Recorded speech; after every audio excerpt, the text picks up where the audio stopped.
The shift had already stretched past 14 hours when Sloane Mercer made the mistake of stopping at the grocery store on her way home.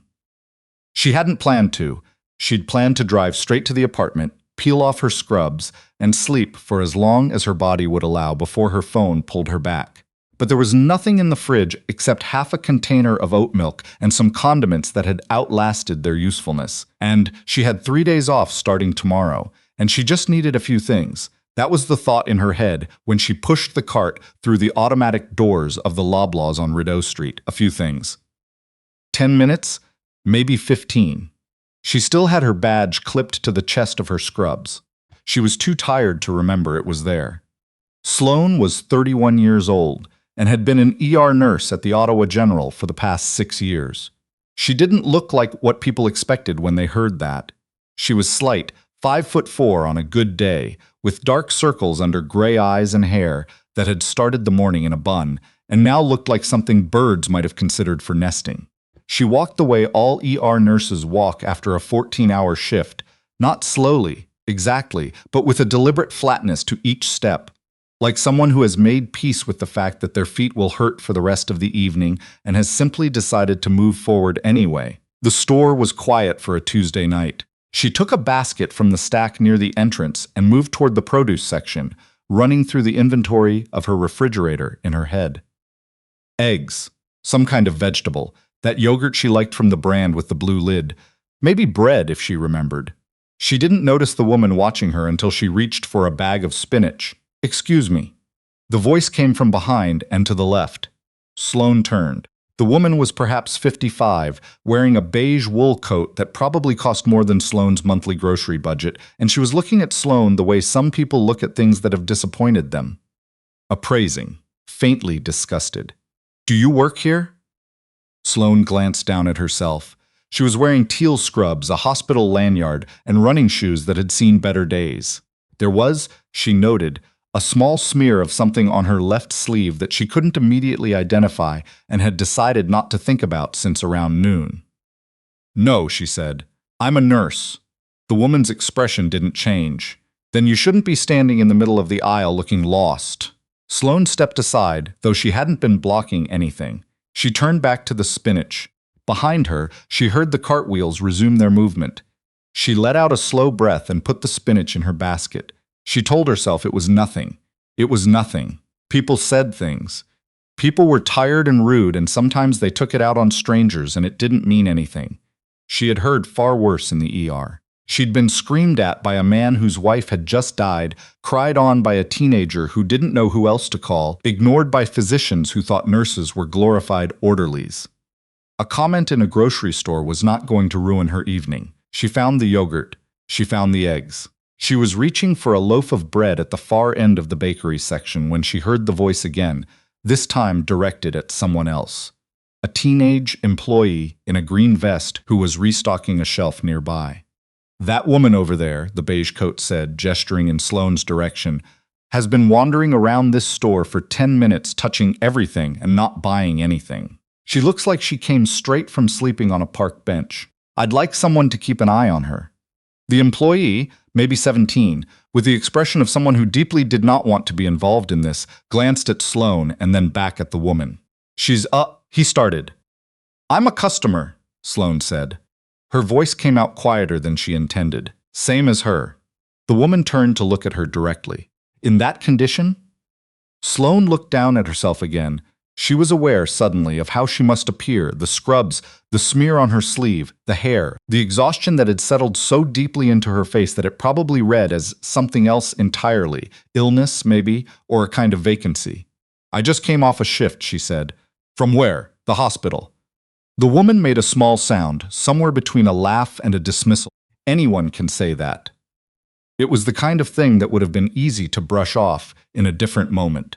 But she was 14 hours and 43 minutes out from the start of a shift that had included a cardiac arrest in Bay 3, a child with a broken arm whose mother couldn't stop crying, and a man who'd been brought in by paramedics after collapsing alone in his apartment and had held Sloane's hand while they waited for the scan results, because there was no one else. She was standing in a grocery store in her work clothes because she'd forgotten to bring a change of clothes that morning, The same way she forgot things every morning now, because the morning started at 5:15, and by the time she was coherent enough to think clearly, she was already in the car. She was so tired that her hands felt heavy. She picked up her basket and walked toward the checkout. There were 3 lanes open. She chose the one farthest from where the woman in the beige coat was standing and placed her things on the belt. The spinach, the yogurt, the eggs, the bread, and a bar of dark chocolate she'd added somewhere between the dairy aisle and here without fully remembering the decision. The cashier was a young man with a name tag that said Elliot. He glanced at her scrubs and then at her face. "Rough one?" he said. "Yeah," Sloane said. "Pretty rough." He scanned her items without making any more comments, and she appreciated that more than she could say. She was putting her card back in her wallet when she became aware that the woman in the beige coat had moved to the lane directly beside hers, not behind anyone. The lane had been empty. She'd chosen it specifically to be adjacent. "You know," the woman said, not loudly but not quietly either, the volume of someone who wants to be overheard, "some people have the decency to clean themselves up before they go out in public, or at least change their clothes." Elliot looked up from the register. Sloane didn't move. She was looking at her wallet, at the small rectangle of her debit card slotting back into its place, and she was thinking about absolutely nothing because there was nothing left to think with.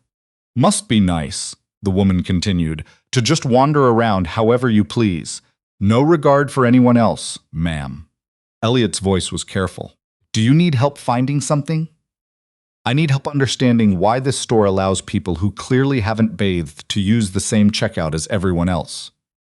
The words landed in the particular silence that fills a space when everyone nearby has stopped pretending not to listen. A woman 2 lanes over had gone still. An older gentleman near the exit was watching without expression. Sloane picked up her bag. She turned and looked at the woman in the beige coat, really looked at her for the first time, and she thought about saying something.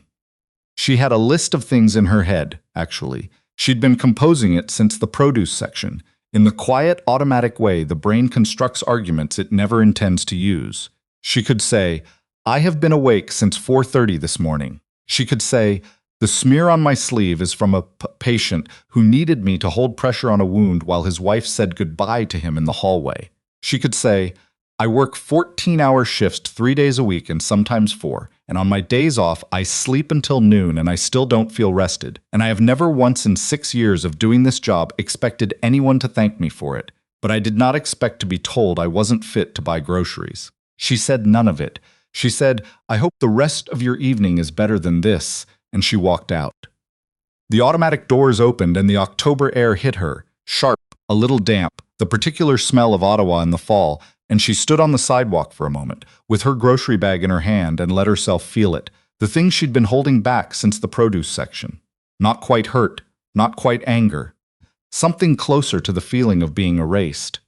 She'd had a patient once, a retired school teacher named Helen, who'd come in with a minor stroke and had spent 3 days in the ER before a bed opened up on the ward. By the 3rd day, she'd known all the nurses by name and had started calling them her girls and had cried when she was discharged. She'd written a letter afterward to the nursing station, an actual letter, handwritten, that said she knew nurses didn't always hear that they mattered, and she wanted to make sure they knew. Sloane had kept the letter. It was folded up in the drawer of her nightstand, and she'd read it maybe a dozen times when the shifts were long enough to make her wonder what she was doing this for. She stood on the sidewalk and told herself to go home. She was almost at her car when she heard the doors open again behind her. She didn't know his name yet. She would later. She would come to know a great deal about him, in fact, but in that moment he was simply a large man in civilian clothes who moved with the particular economy of someone who had spent years learning not to waste a single step. He was maybe 35, with the kind of face that looked like it had been weathered by something beyond age. He was holding a small paper bag from the in-store bakery. He'd apparently been waiting in the cafe section near the back, and he had a dog with him on a short leash. A Belgian Malinois, compact and watchful, with the kind of stillness that doesn't come from calm but from training. The dog had a vest. Not a service animal vest, exactly. Different markings. A different type of clip, the kind Sloane didn't recognize. But clearly working. Clearly not a pet. The man held the door for an elderly couple behind him and then stopped when he reached Sloane. "Hey," he said. "You all right?" She blinked. "Sorry? I was waiting near the back. Heard some of that." He paused. "You're a nurse?" She looked down at her badge, which she'd still forgotten was there. "Our Ottawa General." He nodded once, slowly, the way people nod when something clicks into place. "You got a shift tomorrow?"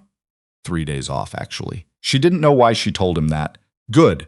He said it like he meant it specifically. "You should sleep." She laughed, which surprised her. That's the plan. The dog had sat down beside him without being told. It was watching the entrance of the store with what Sloane could only describe as professional interest. "What's his name?" she said. "Brix. What does he do?" The man glanced down at the dog. "Search and rescue, mostly. Some detection work. He's semi-retired." He said it with something that might have been affection. Sloane looked at the man again. There were things about him that she filed away the way she filed away clinical details, useful information, stored without judgment, the posture that was almost but not quite at ease, the way he'd positioned himself between her and the store entrance without appearing to do so deliberately, the small scar along his left jaw that had healed neatly, the kind of neat that meant medical attention. "Are you?" She started. "Scott Mauer," he said. "Retired JTF2. He said it the way someone says a thing they've had to explain before, simply, without build-up. JTF2, Joint Task Force 2. Canada's Special Operations Unit. She knew the name the way most people knew it, from news articles, from vague references, from a general understanding that they existed, and did things that were never fully described. "I'm Sloane," she said. He shook her hand. His grip was brief and even. "The woman inside," he said. It wasn't a question. Sloane exhaled. "It's fine. It's not, though." She didn't argue with that, because he was right, and they both knew it, and there wasn't much point in performing otherwise. "I was going to go back in," he said, "but I figured I'd check on you first." She looked at him. "You were going to go back in?" "Brix and I tend to have an effect on certain conversations." He said it without any particular emphasis, which made it somehow more effective. Sloane felt the laugh rise before she could stop it, shorter and sharper than the first, the kind that comes from somewhere genuine. "I appreciate the thought," she said, "really. But I just want to go home." He nodded. "Fair enough." Brix made a small sound, barely audible, and Mauer looked down at him. Some communication passed between them that Sloane couldn't decode. "Take the Queensway," Mauer said. "There's construction on King Edward." She stared at him. "How did you? Ottawa General is about 12 minutes from here. Most staff take King Edward." He almost smiled. "Old habits." She stared at him for another moment, and then she shook her head slowly, picked up her grocery bag, and walked toward her car. She slept 9 hours and woke up feeling like herself again, which was the particular gift of days off that she never fully appreciated until she was in the middle of one. She made eggs and coffee and sat at the kitchen table for a while without looking at her phone, which was another gift she'd learned to give herself after the first year of our nursing had nearly undone her. She thought about the woman in the beige coat. She thought about Mauer and about Brix and about the oddness of the whole encounter. The way it had followed directly after the worst part of the evening, like the universe offering a footnote. Not an apology exactly. More like a reminder that the same world contained both things. She'd written it off as coincidence by the time she finished her coffee. It wasn't coincidence. She found out 3 days later when her colleague Bet Arsenault, Bet, who knew everything about everyone, who had worked the ER desk for 22 years and had the institutional memory of a small government archive, came to find her in the break room with a look on her face that Sloane recognized as the precursor to something significant. "Did something happen at a Loblaws last week?" Bet said. Sloane put down her cup. "Why?" "Because apparently someone filed a formal complaint with the store on your behalf." Bet set a piece of paper on the table. It was a printout of an email forwarded from hospital administration, from the regional manager of the grocery chain. The complaint detailed a specific incident involving a customer who made repeated derogatory comments toward a hospital employee in uniform. It included the date, the time, the lane number, and a description of the employee's badge number. Sloane read the email twice. "There's more," Bet said. "The woman who made the comments? She apparently came back to the store 2 days later. The manager met with her. Bet paused, clearly enjoying this. Security camera receipts. What does that mean? It means the whole thing was on camera. The manager reviewed it. She was shown exactly what she'd said and done. Bet crossed her arms. She had to write a formal apology. Sloane sat with that for a moment. How did they know it was me, she said. Who filed the complaint? Bet raised her eyebrows. That's the part I thought you'd find interesting. The complaint was filed by a man named Scott Maurer. Apparently he included a very precise account of what he'd witnessed. Very, what's the word, thorough, Sloane exhaled. Also, Bet added, he included a copy of your hospital ID badge number, which he apparently read from across the parking lot. She paused, in the dark. Sloane said nothing for a moment. He's JTF2, she said finally. Retired. Bet looked at her. JTF2, yeah, he brought a dog? His name is Brix. Semi-retired. Bet pulled out the chair across from Sloane and sat down heavily. Okay, she said. You need to tell me everything. The apology letter arrived at the hospital 2 weeks later, addressed to the nursing station and marked for the attention of the ER staff. The regional manager had apparently encouraged it, or possibly required it. The wording was ambiguous.